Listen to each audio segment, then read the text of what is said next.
today I'm going to do a video about living with multiple sclerosis, which is an autoimmune disease, and I'm going to give you some of my travel tips and how I travel healthily while living with an autoimmune disease. So traveling with an autoimmune disease is definitely different to traveling when you don't have an autoimmune disease. I obviously have one, and so I can't really speak for people who don't, but I'm just going to tell you a little bit about my experience and how I travel safely, how I maintain my health, my physical strength, my emotional strength while I'm on the move. So first things first, I'm going to speak a little bit about when you are in transit, and that is going to be different with regards to whether you are flying on a plane or whether you're in the car. But with regards to pain, there is a little bit of a similarity. So if you have an autoimmune disease, you probably experience a lot of physical body pain, and obviously you experience emotional pain. So when it comes to physical body pain, sitting down in a car or when you're flying is going to actually have a really negative effect on your mobility. It's kind of like, I don't know what happens, but when you're so still for that much time, it's like your body just becomes riddled with even more pain. So how I personally combat pain when I am in transit, I stretch. So if I'm driving in a car, I will make sure that I have breaks regularly every 2 hours, and I get out of the car and I do some yoga. I just do a sun salutation, I do a forward fold, I stretch it out. That's a little bit of an example. And that really helps keep my mobility going. It really helps me cope with the pain that I'm probably experiencing, and it's really helpful if you have someone that can help you drive, but I understand if you don't. So take regular breaks when you're driving and do stretches. Stretches are so important. I am a yogi, I'm a yoga teacher, so yoga is very important to me. If you are not interested in doing yoga, I would highly recommend that you stretch and you move your body in some or other way. Forward folds are really important for the back. Stretching your hamstrings really helps back pain. So all of that's really important if you're someone that has a high pain body. And then with regards to flying can also be super painful, but it's probably much more difficult to stretch. I mean, I know I fly, it is really difficult to stretch, so make sure that you stretch when you get to your destination. With regards to supplements, I like to take cordyceps, lion's mane, all of that really helps with fatigue. So when you're in transit, you're probably not drinking that much water. I will take Rehydrate, I'll put some pink Himalayan salt in my water, and that really helps me cope with the dehydration. It gives me my healthy electrolytes, and it just makes the whole process run a lot smoother.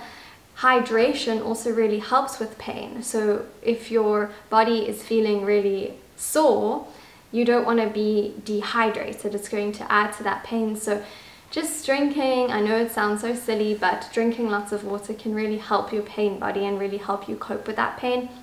Also helps with brain fog and mental clarity.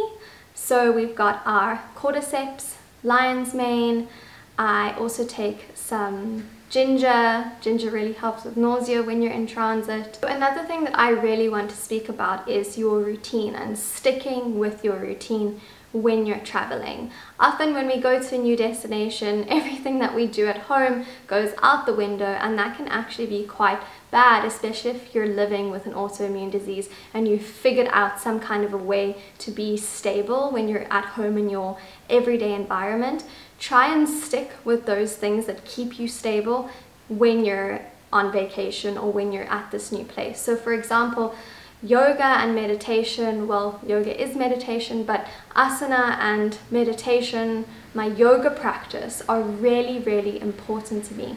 And I really think that it's so important to keep a healthy mind and a healthy body, but a healthy mind is really going to help you when it comes to living with a disease, because your mind is going to ultimately keep you balanced emotionally, and having a healthy mind really does help with your body, because I've noticed firsthand that every time I get depressed or really sad, my MS does really badly as well. We are one with our body and mind, they're not separate. So when you are not in a good mind space, ultimately your body will suffer. Make sure that you maintain your healthy routines.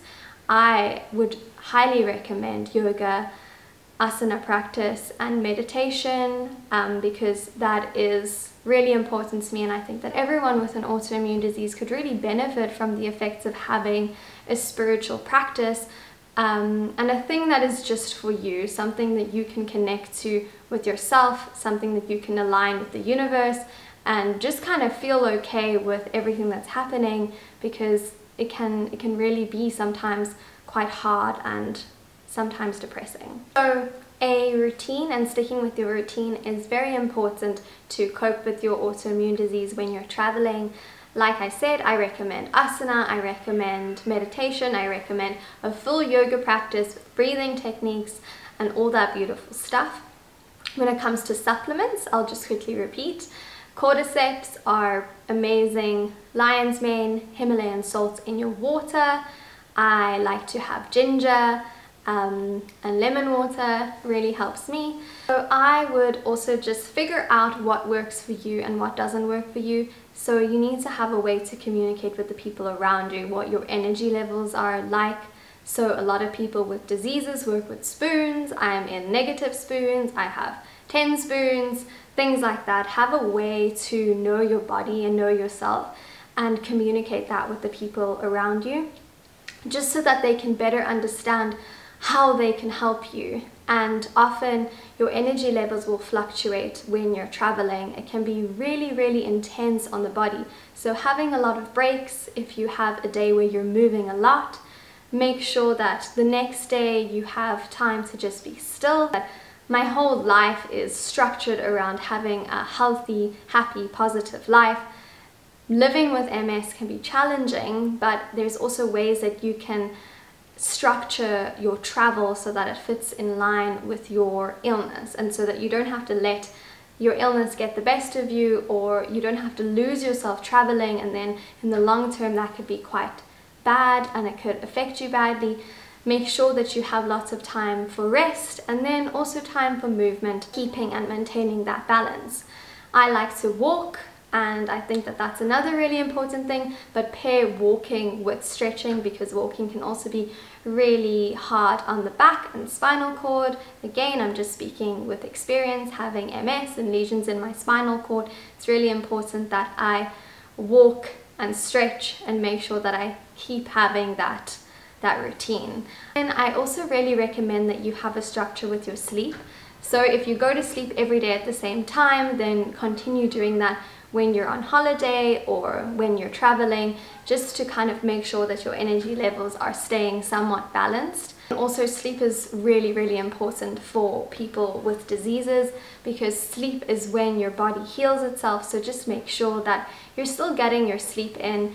And then ways to help you sleep, I highly recommend bringing a eye mask, or if you have blue light blockers, bringing that with you when you travel. I recommend an essential oil like a lavender essential oil for relaxing. I recommend chamomile tea, and I also recommend having earplugs. I have earplugs and they really, really help me with sounds, and yeah, I just like darkness and I like no sounds, but that's really hard when you're traveling because you're going to be in a new place. Your body's going to be so overly stimulated from the new place. I just make sure that I have everything with me that's going to ensure that I have the best sleep that I possibly can have, and I really struggle with sleep. I fall towards like the insomniac side, so yeah, I recommend making sure that you prioritize sleep. And then I also highly recommend the essential oil, or I'm not sure what it is, it's like a herbal infused oil. It's called passion flower, and you should really look that up if you haven't heard about it. You can make it in your tea if you get the actual dried flowers, or I use little drops and I use passion flower in my water or my chamomile tea at night, and it really helps me sleep and cope with my insomnia. So those are a few of my travel tips. I think it's important to not let MS or your autoimmune disease completely control your life, but also to cater your life to best serve your illness. So it's a bit of they work together. I don't think that one should stop living and experiencing the beauty that life has to offer because they have an illness, but I also understand that an illness makes it really hard to enjoy the beauty that life has to offer. And so you really have to find a structure to your life that allows you to travel or do the things that you love. For me, that's traveling. For you, it could be something else. But to find what works for you and find a way to include positive things, positive healing mechanisms into that thing that you love so that you can continue doing it and that you can experience the best that life has to offer while being sick. So it's about catering and redefining what these things mean to you and finding a way that you can be holistic in that thing so that you are always having your autoimmune disease in mind, and so that you can live a life where you're setting yourself up for healing, and so that when you do the things that you love to do, you're not being detrimental to your physical health or to your mental and emotional health. And always remembering to have things in place for healing and carving out the time and space for you to heal and for you to connect with yourself and for you to have a beautiful time while still taking care of yourself. These are just the things that I do to ensure that I stay healthy. These are the supplements I take. And yeah, I hope that you enjoyed this video, and I'll see you in the next one.